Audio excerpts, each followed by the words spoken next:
Oi, seja muito bem-vindo e muito bem-vinda a mais um episódio do Entre Mordidas e Emoções. Eu sou Ana Paula, nutricionista, e é um prazer te ter aqui comigo novamente.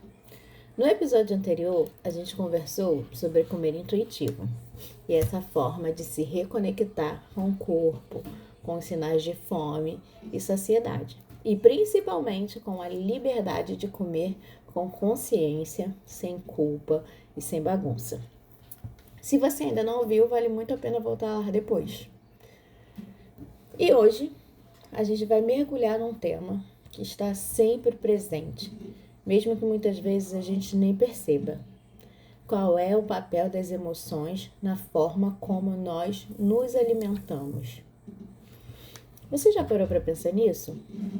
Muita gente acredita que sentir emoções e comer estão em lados opostos, como se comer por emoção fosse errado, fraco ou algo que precisa ser eliminado.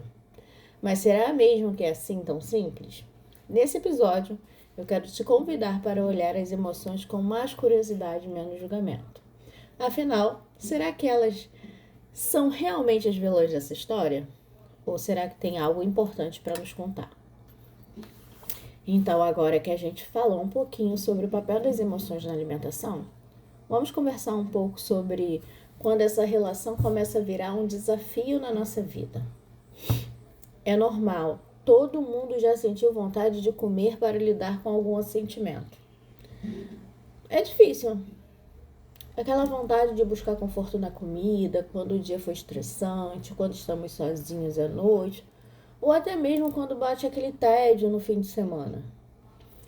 Mas o que acontece quando essa forma de lidar com as emoções vira praticamente a única estratégia que temos? Quando comer para acalmar começa a ser o nosso principal jeito de enfrentar o que estamos sentindo. E é aí que as coisas podem complicar. A gente começa a sentir culpa depois de comer, aquela sensação de não devia ter comido isso. E junto com a culpa vem o sofrimento. O famoso ciclo da culpa alimentar, que a gente já falou em episódios passados. E às vezes esse comportamento vira compulsão. A gente come sem controle, quase como se a comida fosse um anestésico para a dor emocional. Eu vou dar alguns exemplos que talvez você se reconheça. Você teve um dia muito estressante no trabalho e ao chegar em casa acaba comendo mais do que queria para tentar aliviar a tensão. Ou então, à noite, quando você está sozinho ou sozinha, bate aquela solidão e a comida vira uma companhia, mesmo que momentânea. Ou então, em um domingo entediante, a gente acaba comendo sem fome, só para preencher aquele vazio. Esse ciclo pode ser muito prejudicial, porque ao invés de realmente lidar com o que estamos sentindo, a gente fica numa espécie de fuga por meio da comida. O que não resolve a emoção, só adia o enfrentamento. E o pior, com o tempo, isso pode desgastar não só a nossa relação com a comida, mas também a nossa autoestima, a saúde mental e até a física. Por isso, reconhecer quando as emoções começam a dominar a alimentação é um passo fundamental para retornar o controle e começar a cuidar de si mesmo com mais amor e consciência. Então, vem comigo nessa conversa, que promete ser leve, acolhedora e cheia de reflexões importantes. Então, agora que a gente entendeu quando as emoções começam a dominar a nossa relação com a comida, eu quero te convidar a olhar para as emoções de um jeito diferente. Em vez de encará-las como inimiga ou algo a ser evitado, que tal enxergá-las como mensageiras importantes? Sim, as emoções estão sempre tentando nos dizer alguma coisa. E antes de buscar algo para comer na próxima vez que sentir aquela vontade repentina, que tal fazer uma pausa e se perguntar: o que eu estou realmente sentindo agora? Isso pode parecer simples, mas é um passo poderoso para sair do piloto automático e começar a se conectar consigo mesmo. Algumas emoções e suas mensagens comuns podem ser assim: ansiedade, Muitas vezes ela está tentando te mostrar uma necessidade de segurança ou controle. Pode ser um sinal de que seu corpo e sua mente estão sobrecarregados.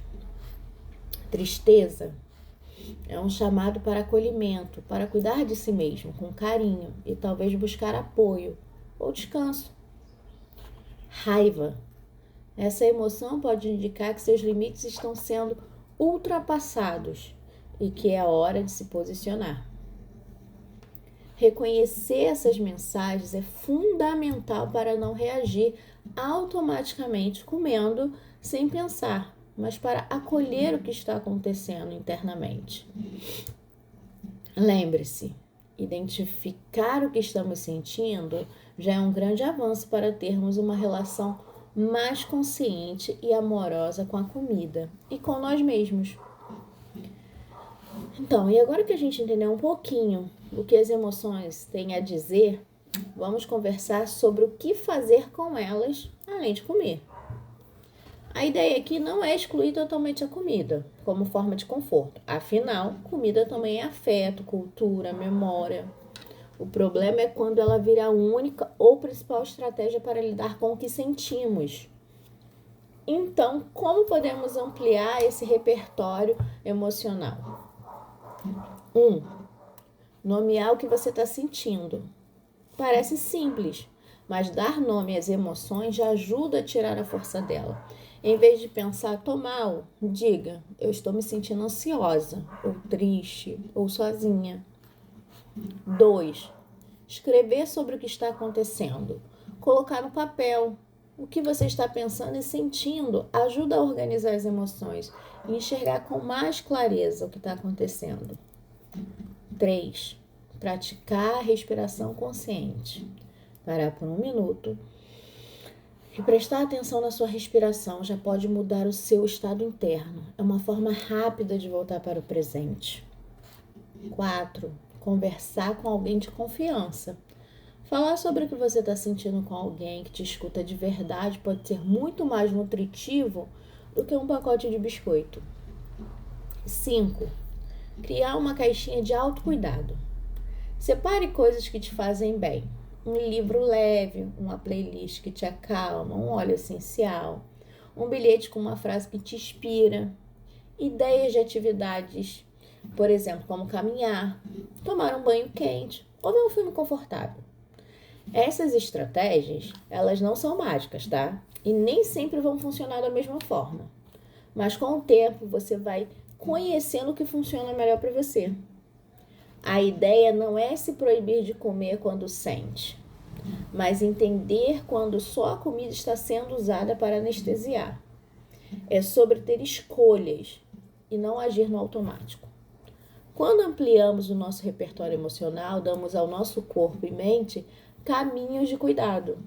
E para fechar esse episódio, eu quero te lembrar que as emoções não são vilãs. Elas são mensagens do nosso corpo sinalizando necessidades internas que merecem atenção. Quando tentamos silenciar essas emoções com a comida ou com culpa, deixamos de ouvir o que de fato está pedindo o nosso cuidado, o nosso corpo. Então, ao invés de lutar contra o que você sente, experimente se acolher com curiosidade, com presença, sem julgamento, tá?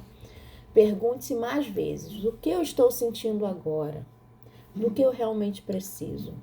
Esse processo não é simples, mas é profundamente transformador. E você não precisa fazer isso sozinho ou sozinha.